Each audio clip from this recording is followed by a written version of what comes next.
You wander along the riverbank, under a moonless sky. The only sounds the murmur of the water and the rhythmic whine of cicadas. It's a humid night. Your shirt is clinging to your skin, but you don't mind. You feel at peace by the water's edge. From the depths of the night, a soul-piercing wail shatters the silence. You don't know how, but you're sure it's a cry of unimaginable sorrow. Despite the pounding of your heart, you feel drawn to it, to her. You turn slowly and see her, a figure in white, standing knee-deep in the water. Her dark hair hangs wet and heavy over her face, obscuring her features. You know you should run, but an unseen force pulls you forward. With each step closer, you feel the air turning colder, your breath harder to catch. She tilts her head slowly, revealing a face ravaged by grief, her eyes empty voids of despair. "Mis hijos," she moans, her voice a deathly whisper that chills your blood. "Donde estan mis hijos?" You open your mouth to speak, but words fail you. Her sorrow is a palpable force pressing down on you, stealing your very breath. She begins to glide towards you, her dress trailing in the water like a shroud. You try to flee, but your legs are leaden, rooted to the spot. Her hand reaches out, skeletal and cold, brushing your cheek almost lovingly. A freezing pain spreads through you at her touch, an agony that feels like your very soul is being torn apart. She opens her mouth, revealing rotten stumps where teeth once were. She screams again, louder this time, the sound a wail of eternal torment. Smaller figures rise from the water around her now, ghostly children with eyes as empty as hers. They surround you, their cold hands clutching at your clothes, your skin. You can't move, you can't breathe, as Llorona's face inches closer to yours. Her breath is ice against your ear as she whispers, "You will join them." With a final, despairing scream, darkness engulfs you. The last thing you hear is the river's whisper, now your eternal lament, echoing La Llorona's endless wail.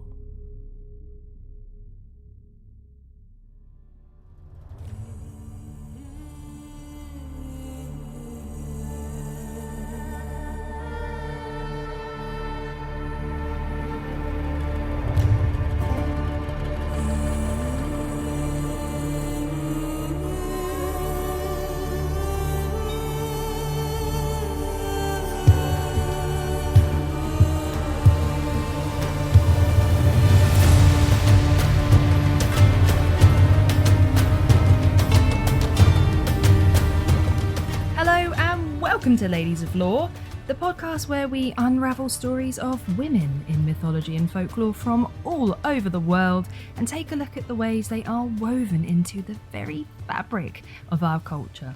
I'm your host, India, and before we kick off with all the fun stuff today, I just wanted to say a massive thank you for all of your kind words and support on the first episode last week. I'm genuinely blown away by the reception. You guys have been amazing, and it's just made me even more pumped to share so many more stories with you. My head is full of ideas. I don't stop thinking about this now. This is my life now. But I'm genuinely so grateful and so excited to bring you even more stories.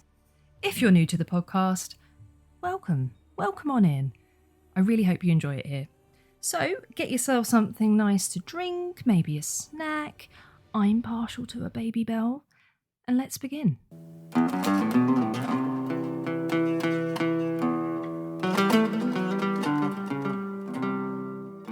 Today, we are diving into one of the most haunting and enduring legends of Latin American folklore, La Llorona. Depending on where you're from, you might not be overly familiar with the story of La Llorona, or you might have just seen her in that film with Danny Trejo. So, join me as we unravel the mystery of her origins, explore different interpretations of her story, and try to understand her place in modern times. I also just wanted to add another quick aside that in this episode and throughout this podcast, I am going to do my absolute best to get pronunciations right. I think it's super important that I respect the cultures that these myths and legends come from, and the best way to do that, at the very least, is to use correct names and pronunciations as much as I possibly can. So forgive me if I mispronounce anything. I am really trying. I have listened to people say all of these words many times to try and make sure that I'm saying them correctly. So let's find out who La Llorona is.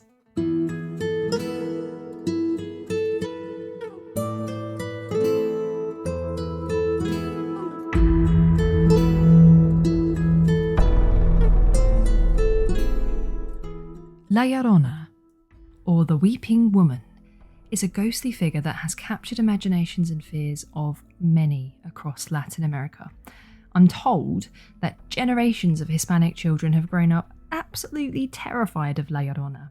She was this monster under the bed kind of figure in their childhood.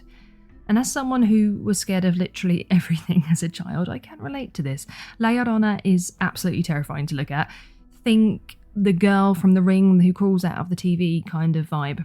I will include some links in the show notes as per usual, so you can take a little look at those after the episode.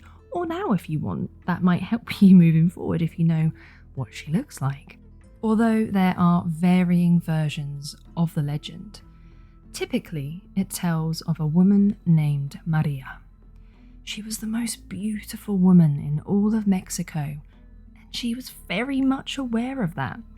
And because she was so beautiful, Maria had a bit of an ego, let's be honest. She felt she was better than everybody else and that she deserved much better than all of the men who lived in her town or any towns nearby. The girl had high standards, and who can blame her? She thought she would never meet a man good enough for her. And that was until a dashing young gentleman rode into town, and this guy was muy guapo. He was very good looking. In some versions of the tale, he's a Spaniard, and in others, he's a cowboy. Either way, Maria was smitten and decided he simply had to be hers. And she, being beautiful, also caught his eye, and while she did make him work for it somewhat, the two eventually married, and Maria got exactly what she thought she wanted. For a time, the couple was happy. They had 2 children, and seemed to all to be the picture of a perfect and very attractive family. But over time, Maria's husband changed. He became more distant. He would leave for days or weeks on end, and upon his return he would ignore Maria, and instead play with the children. Maria grew jealous of her children because they received all of the attention that she had once had, and she felt she deserved it more than they did. And then one day, her husband returned to their home with another woman on the back of his horse. Brave move, if I'm honest, a very brave move. Again, he spoke to his children and ignored Maria. I don't know what the other woman was doing, but I assume she waited outside on the horse. And this was the last straw for Maria. She was broken. She had never felt such jealousy or rage in all her life. She grabbed her children and dragged them down to the river, where she gave them one last hug and drowned them. Now, as they floated down the stream, Maria realised what she had done. And she realised that all she had ever wanted, she had had in her children. She ran down the riverbank, desperately trying to catch up with them, but she couldn't reach them. They were gone. Devastated by what she had done and what she had lost, Maria waded into the river and submitted to the water, drowning herself. When Maria reached the gates of heaven, she thought she would finally be reunited with her children, but instead, she was denied entry and resigned to an eternity in purgatory, forever damned to roam the earth searching for her children. And it is now said that if one hears the cry of La Llorona, they will either die or suffer great misfortune in every area of their life. It's also said that she takes children into the depths of bodies of water, which kind of sounds like a great way of scaring your children into doing what they're told, and from staying away from bodies of water. But it is terrifying to think that this ghostly woman could grab you and drag you to your death. Now, like I said, that is the most common version of the myth, but there are varying versions. In some, Maria's husband simply left, and the children reminded her far too much of this, and that was her motivation for killing them. But in all stories, the children are drowned in the river, and Maria follows shortly afterwards. Whatever way that story is told, it is really horrific and tragic. What could be worse than losing your own children, and especially doing it at your own hands? It's horrible.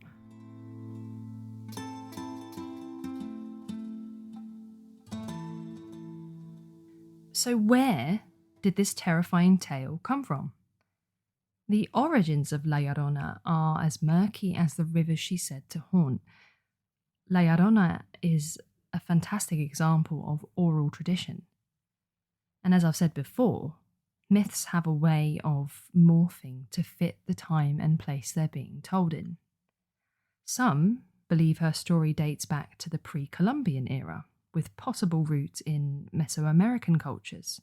However, general consensus is that the story originated in Mexico's Central Highlands during pre-Hispanic times.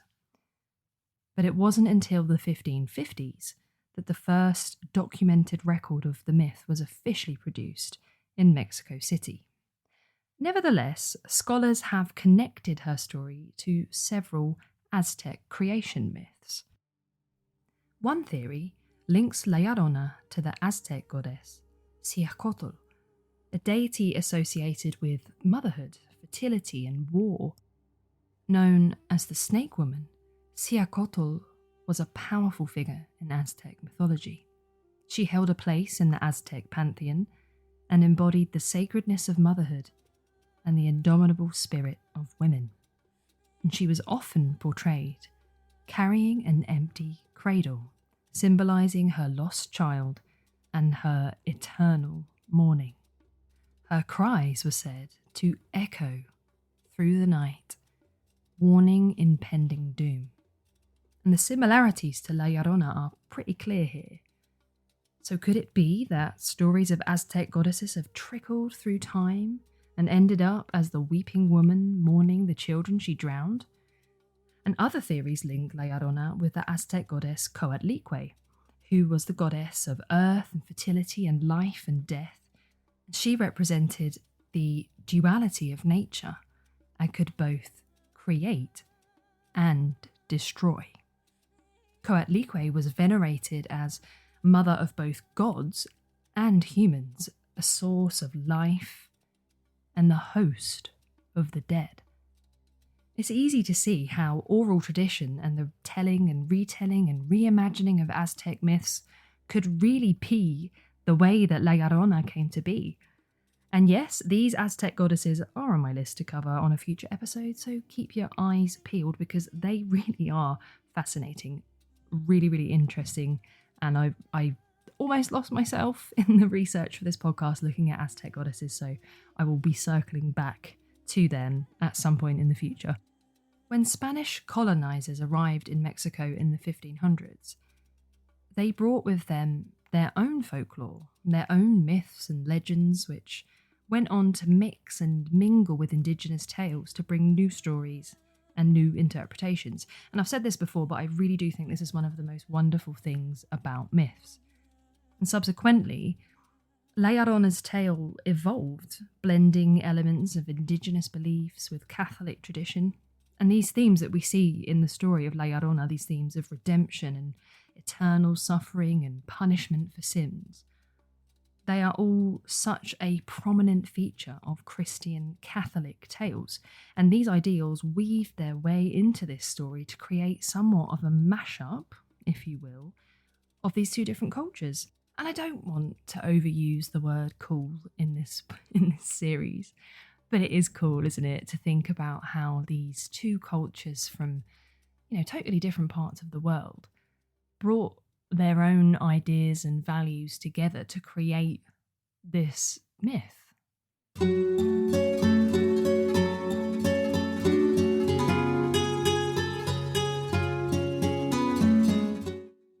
So, how have we interpreted this story of La Llorona? There have been so many different ideas as to what we can actually take away from this story, what we can learn from it. Each, you guessed it, a reflection on a different cultural context and differing personal experiences. And some will see La Llorona as a cautionary tale about the consequences of infidelity and betrayal. Looked at it this way, La Llorona's actions serve as a dire warning to those who might stray from the moral path. But others look upon her as the ultimate expression of grief, the overwhelming, all-encompassing, unimaginable grief of a mother who has lost her child. And this interpretation is less of a scary ghost story or a moral warning, but more of a tragic tale about the devastating impact of child loss. La Llorona's eternal tears and search for her children is almost a manifestation of unresolved grief and the longing for redemption. In some stories, La Llorona's weeping is not a warning, but a cry for help, a desperate plea for forgiveness that can never be granted. Here she becomes symbolic of eternal suffering and punishment for sins, and that links back to those Catholic ideals that might have swirled their way into the story. Psychologically, La Llorona can be interpreted as kind of an embodiment of the collective anxiety surrounding motherhood, identity, and cultural displacement, and her story resonates with many and reflects the struggles and the resilience of women throughout history. The legend of a mother who loses her child and is condemned to wander in sorrow mirrors the real-life fears and challenges faced by many women, particularly in times of social upheaval and change. Culturally, La Llorona's legend reinforces community values. Her tale is often told to children to instill caution and obedience. And by telling the story of La Llorona, communities pass down not just important lessons and values, but also a cultural heritage from one generation to the next. And that's that oral tradition that we spoke about earlier. And I think it's really interesting to think about the intention behind the myth of La Llorona. I was asked after the episode on Mestizo, what do you think the ancient Greeks were trying to tell us? What were the Romans trying to tell us? So I will ask you, what do you think we are being told in the myth of La Llorona? What do you take away from it? And whatever your personal interpretation of La Llorona may be, she's undeniably such an important figure in Mexican culture and mythology. In fact, La Llorona is characterized as one of the three most important mythological figures in Mexico. The others are the Virgin of Guadalupe and La Malinche. The Virgin of Guadalupe is the patron saint of Mexico. She's kind of like a bit of a hybrid version of the Virgin Mary and another Aztec goddess named Tonantzin. She's pure and benevolent, and she's the mother of Jesus Christ and the predominant Mestizo population in Mexico. La Malinche is maybe a little more similar to La Llorona. She's regarded as an evil mother.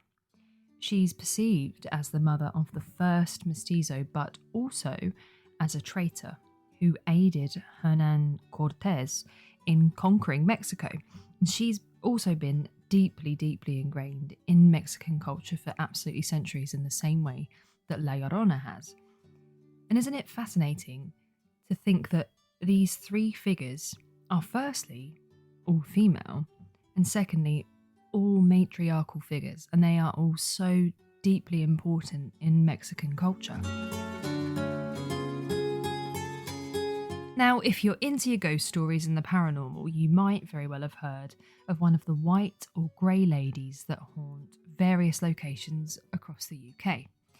And the author, Basil F. Kirtley, actually went as far as to suggest that while characters like the Aztec goddesses we talked about earlier, they existed before the colonization of Mexico, the actual narrative or the story didn't come to be until European influence was present, and he identified these specific European ghosts known as white ladies as a kind of prototype for the story of La Llorona.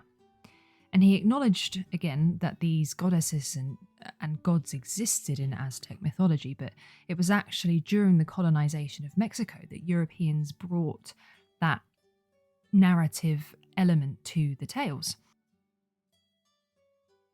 And actually, Llorona is a Spanish word. In more formal speech, it translates to professional mourner or planadera, but in more colloquial talk, it often just means crybaby.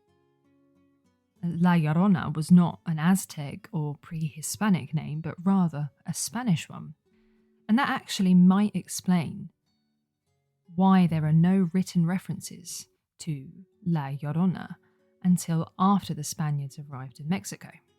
And either way, at some point, the wailing ghostly woman was matched up with this Spanish word. But was that woman one of the pre-existing European white ladies, or a Mexican deity such as Ciacotl? Did the name La Llorona come to Mexico already associated with hauntings? Or did it gain those associations in connection to indigenous legends? La Llorona's influence extends far beyond traditional storytelling. The story and its themes resonate so deeply with Hispanic people, and La Llorona is extremely culturally significant. And the story has therefore translated from oral tradition to a number of movies, stories, songs, and they each take on a new perspective. And it's a little bit like when we spoke about Ovid in the Tale of Medusa, and how 700 years later he took Hesiod's tale and put his own spin on it and looked at it through the lens of a Roman. And that's what happens still to this day with La Llorona. So La Llorona remains a prominent figure in popular culture and will continue to do so. Movies like The Curse of La Llorona bring her story to a more global audience in a more accessible way, while authors and artists reinterpret her tale in new and creative ways. Like that other La Llorona movie with Danny Trejo, which has a very impressive 7% on Rotten Tomatoes. I'm not going to lie, that does kind of make me want to watch it more. Maybe I will. If you're familiar perhaps with one of my favourite Disney movies, Coco, you might remember Imelda singing the song La Llorona with Ernesto de la Cruz. The song here is modified from a 19th century Mexican folk song of the same name. In case you were wondering, Coco actually has 97% on Rotten Tomatoes, so if you've not seen it, I really would recommend it. Incidentally, Coco is set on Dia de los Muertos, the Mexican Day of the Dead. And the story of La Llorona is actually a really integral part of this holiday, which usually honours deceased loved ones. And during this time, spirits are believed to return to the living world, and tales such as that of La Llorona gain an even more special resonance, as its themes of love and loss and the supernatural are brought to the forefront of society's collective minds. During Dia de los Muertos, families set up ofrendas, and they're kind of like altars to honour their deceased loved ones. And some believe that La Llorona may very well visit these altars, seeking solace for her eternal sorrow. Stories of her wandering spirit are shared during this time to remind people of the importance of remembering and honouring their ancestors. In literature, La Llorona appears in numerous works, and one of the most notable is Woman Hollering Creek by the Chicana author Sandra Cisneros. And I've actually now added this book to my ever-growing list of books to read because it does look really, really good. She said, "If I were asked what it is that I write about, I would have to say I write about those ghosts inside that haunt me, that will not let me sleep. Of that, even memory does not like to mention." Which is a really powerful quote when you think about the story of La Llorona. La Llorona is used here almost as a reflection of the ghosts of Cisneros' past. So go and check that book out. Add it to your massively long to be read list. But this does just go to show how deeply La Llorona is actually ingrained into Hispanic culture. Even education and tourism have embraced this myth. Schools and cultural institutions use her story to teach about history, culture, and the blending of indigenous and colonial narratives. Tourist sites and ghost tours feature La Llorona as a key attraction, drawing visitors in, eager to experience the thrill of the legend firsthand. And in these settings, La Llorona serves as kind of a bridge between the past and the present, connecting people to their cultural heritage or to the cultural heritage of where they're visiting. Would you go on a ghost tour to find La Llorona? I don't think I would. I'm a little bit of a baby. Her legend truly does live on in urban folklore, with contemporary sightings and stories keeping the fear and fascination alive. Honestly, hop onto YouTube and you'll see several videos of clips of sightings of La Llorona. Some of them are actually quite scary and feature that heart-shattering wail, so maybe watch them with the lights on. La Llorona's enduring legacy is testament to her power as a cultural symbol.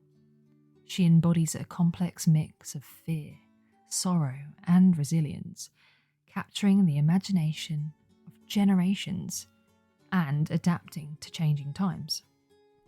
Even now, her story continues to evolve, reflecting this ongoing dialogue between tradition and modernity. And I think we'll continue to see these reimaginings of La Llorona because she means so much to the Hispanic people.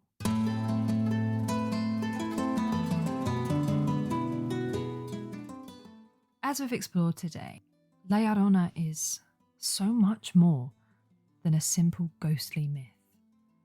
She's a complex legend with deep roots in history and culture. Her tale of sorrow and regret resonates across time and across cultures, reminding us of the enduring power of myths and the human need to find meaning in our stories. Thank you so very much for joining me on this journey into the world of La Llorona. I hope you've enjoyed this exploration of her legend and its many interpretations, and I do encourage you to go out and do a bit of your own research because there's so much available. I will pop some links in the show notes for some things that I read while doing the research for this episode, which you might find interesting and just expands a little bit more on what I've said. If you've enjoyed today's episode, don't forget to follow wherever you get your podcasts. And if you've really enjoyed it, tell a friend, tell one friend who might want to hear about the terrifyingly tragic myth of La Llorona. Stay tuned for our next episode where we'll unravel another thread in the rich tapestry of mythology. Until then, I'm India, and this has been Ladies of Lore. Oh, and if you hear the cry of La Llorona,